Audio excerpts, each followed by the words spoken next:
habeenkii hebelow dadkoo yidhi dibnahaygu hee iyo haatoona kari jirin.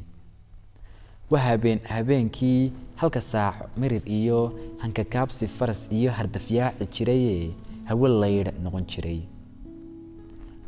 habeenkii hiilkaygu noqon jiray xaraf raaca heestiyo godka heelladaydiyo haleelka ereyada.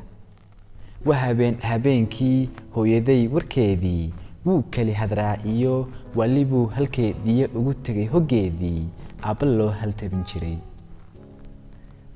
habeenkii cunto aanan hawsheed mar haleeli jirinoo hadhowaanis odhan jiray hadhamiya mabaad cunin gasiinaad la hoyatee hamba orod bal soo dayo.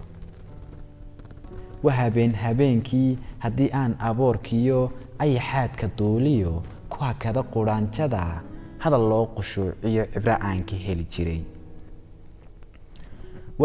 habeenkii dadka hoobal odhan jiray hebla uu jeclaa iyo hodan baa ka dhoofto kalgacayl ku huuriyo heerkaa jacayl baa ku hubsaday dadweynow.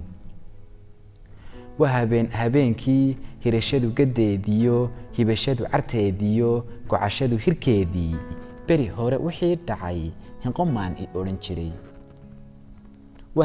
habeenkii jidhka qaybta hogatee gabayada ku hiratee dadku haybad gaadhiyo hibo abid la dhowrtiyo hal abuur ku sheegaa sidii holac dhimbiil iyo lagu shiday hulaaqyada reenkeeda hoosiyo hirdankeedu badan jiray.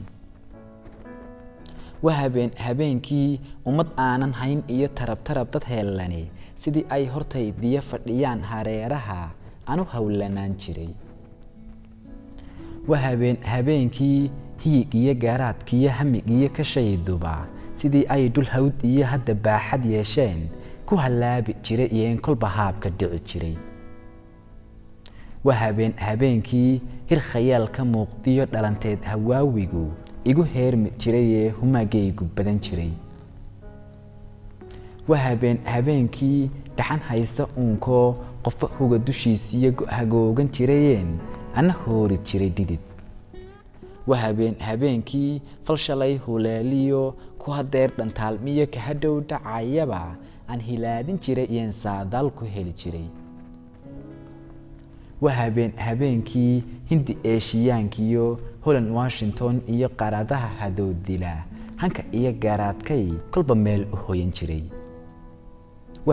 habeenkii ereyada aan hufayaa sidii ay hubduuliyo ama hooto waranoo hedda ruux ka qaado hingal saarta ayiin keebkeeda hoosiyo shiishkeeda hagi jiray.